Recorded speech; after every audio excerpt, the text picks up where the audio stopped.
आमे घरे प्रत्येक दिन डाली तैयारी करिथाउ हेले गोटे थर एई प्रोसेस रे डाली बनांतु आशा करी निश्चय भल लागिबो। डालीर एई रेसिपी बनैबा पई प्रथमे मु गोटे गिन्ना रे गोटे फुल गिन्ना डाली नेइची जोटा कि 200 ग्राम रो डाली नेइची। डाली को भल से धोई नेइची। एबे धोईथिबा डाली को प्रेशर कुकर रे देइची।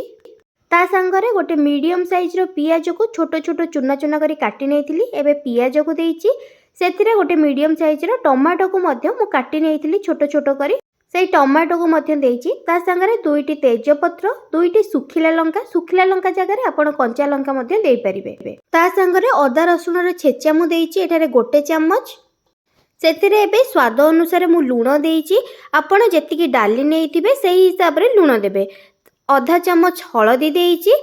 सेथिरे आधा चम्मच लंका गुंड देइची। लंका गुंड मु एठारे टिके कलर भलो आसीबा पई देइतिली।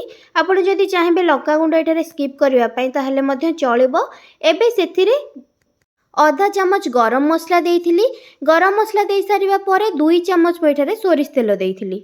प्रेशर कुकर रे डाली बनेबा टाइम रे आपण जदि तेल अल्प टिके देई दोउछंती सोरिष तेल देई परिबे नहले रिफाइन तेल भी देई परिबे। हेले जदि तेल अल्प टिके देई दोउछंती केबे केबे कुकर रो बाहर को हमर डाली बाहरी जाए सेई डाली बाहरी बनी। आपण निहाती ट्राई करि परिबे। एबे डाली रे सब देइकरी मु भलो से गोळेई नेइची। गोळेई सारिबा परे मु एठारे पानी देइची। गोटे गिन्ना मु जोथिरे डाली नेइथिली सेई गिन्ना रे मु 3 गिन्ना पानी नेइची।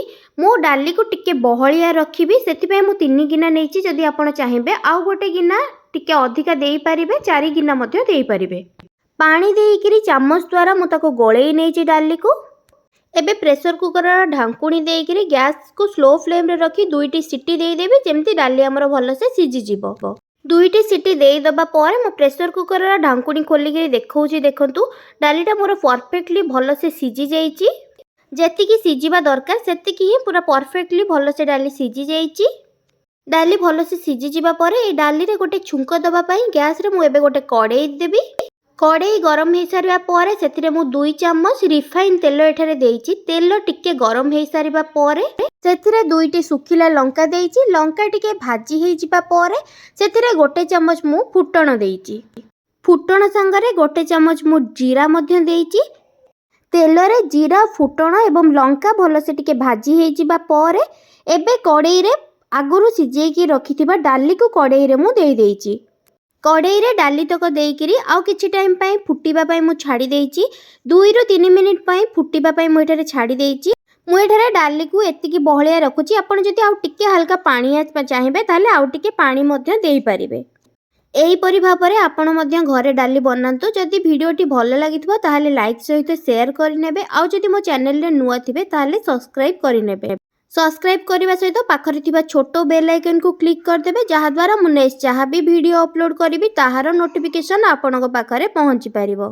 मोर एबे डाली बनिकी रेडी हो सारी। शेष में किसी धनिया पत्र मु काटिकी रखी से धनिया पत्र को डाली रे देकरी आउ 1 ରୁ 2 मिनिट पर्यंत मु एठारे गोळेई नेइची। आशा करूची कि वीडियोटी आपनक भलो लागिथिबो। जदि भलो लागिथिबो ताहाले निश्चय लाइक सहित शेयर करि नेबे।